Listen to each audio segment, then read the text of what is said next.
of the Song for Europe programmes, and Scott Fitzgerald won their vote with his song Go. Go before you say I love you the way you did the day before you walked away from me.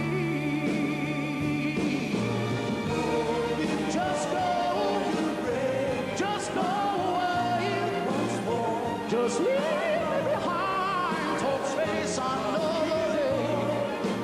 Go before you say I love you the way you did the day before you walked away from me. The day before you walked away from me.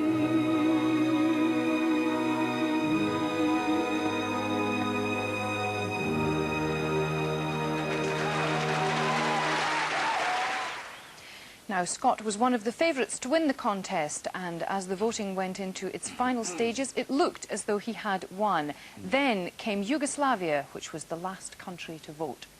6-5. Oh. Switzerland, 6 points. Well, it puts Switzerland 1 point in the lead, so it depends. Netherlands, Look at Bruce 7-5. Wasser.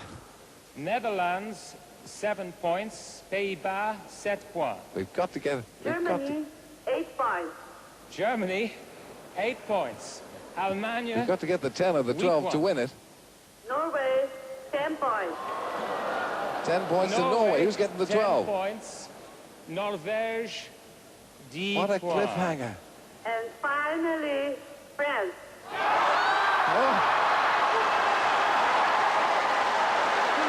Oh, goodness. Finally, Scott, I'm sorry to put you through that again for the second time this morning, third time in all. Yes. Is it? I think we'll keep expecting you to win this time every time we repeat it, you know? Are you all right? Are you fed up? Oh, well, How do you feel about the Yugoslavs? not a lot. But, well, I'm still suffering from shock over this situation at this moment in time. I think it's going to take me about a week or so to get myself back to my normal, happy, chirpy self at this moment in time. Put a brave face on it. We've got a phone call for you now. No, we don't. Ivan Hacking. Ivan Hacking, hello, calling from Shrewsbury. Hello, Ivan. Hello. Hello, what do you think about all this Well, then, I'm a Ivan? great fan of the competition. I think it's much maligned. I'd like to send yet again, unfortunately, Scott, my commiserations to you. I thought it was a very good song. I thought that this, for once, this was possibly the best song we've put in for the last 10 or 15 years. And I thought it was very much a song in the European mould. I feel that we were robbed at the end. I feel that this was the song that Europe really wanted to win. And I don't know what happened at the end. It seemed very strange to me that of the last 3 juries, I think only 1 gave us a vote.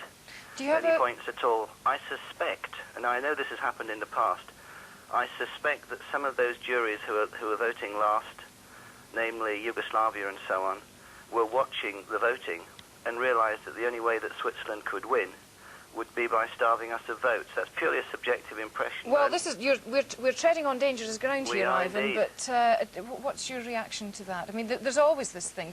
People say every year it is rigged, and we have Martin Pursey here as well, who's Scott's promoter and publisher, and who knows about the inner workings of the Eurovision Song Contest. It's a funny, really thing. I mean, I'd like to say thank you very much, Ivan, for supporting us, and it's lovely to hear that the UK was behind us. As far as rigging, personally, I can't really see. Do the other countries hear the previous votes? That's something that I'm not aware of, and I really don't know.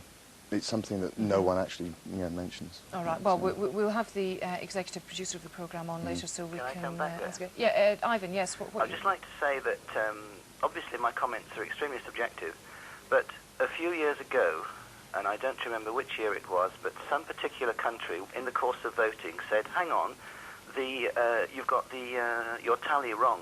The scoreboard is wrong," and it was clear to me at that point that they were viewing the programme as they were voting, and that was against the rules. All right. Well, we can find out about that later, Ivan. Anyway, so Can I just ask a supplementary question? Yes, ask a question. How would you go about submitting a song for the Eurovision Song Contest? I think Martin's the one fine. to answer that. Well, I think the only way that you can accept something is through a publisher. It goes from a publisher, and you go and say, well, I'd like to have that coming through to the Eurovision. The publisher will then decide, and if he thinks it's valid, he will submit it to the Music Publishers Association. That happens in around about October every year, and then the selection for the Song for Europe starts from there on. So it has to be from a publisher, and basically if you need an address or something for any publisher, the Music Publishers Association will give you all their members. Right, OK. Thank you very much for that call, Ivan. We're going to the GMEX Centre again now, and Natalie's there with a few Euro fans or Euro haters, Natalie? Well, I think a few open-air fans have come to join us here at the Ideal Home exhibition at GMEX, as you can see. And I'm surrounded by people who are fans of Scott Fitzgerald, who want a special message for him. Are you ready, everyone? Well done, Scott. And I can tell you that although the people, we've seen the scores already, over 4,000 who enjoyed it and over 6,000 who hated it, we've got some fans of the competition here. And one of them standing right next to me, you actually thought that that vote was wrong, didn't you? I did, very much, definitely. And what's the question for Scott? Well done, Scott, anyway. I know you didn't win, but I'd just like to ask you, can you tell me whether you went out and celebrated thinking you did win in your eyes as well? Can you just tell me? I mean, are you asking, did he go out and get drunk? Yeah. Yes, that's what I want to know, if he went out and got drunk. Yeah. Well, Scott, did you? What happened was that after the actual show, of course, I was in deathly shock. We all went back to the hotel, the whole delegation, and we had a great big sort of party. And what really happened, which was really fantastic, something beautiful happened out of all this, that the whole British delegation and the Irish people and the Dutch people, we all joined hands and we sang Amazing Grace together, which was the most beautiful thing I've ever heard. And they did it in harmony. And, you know, it really brought everybody so close together. So, it was a beautiful thing.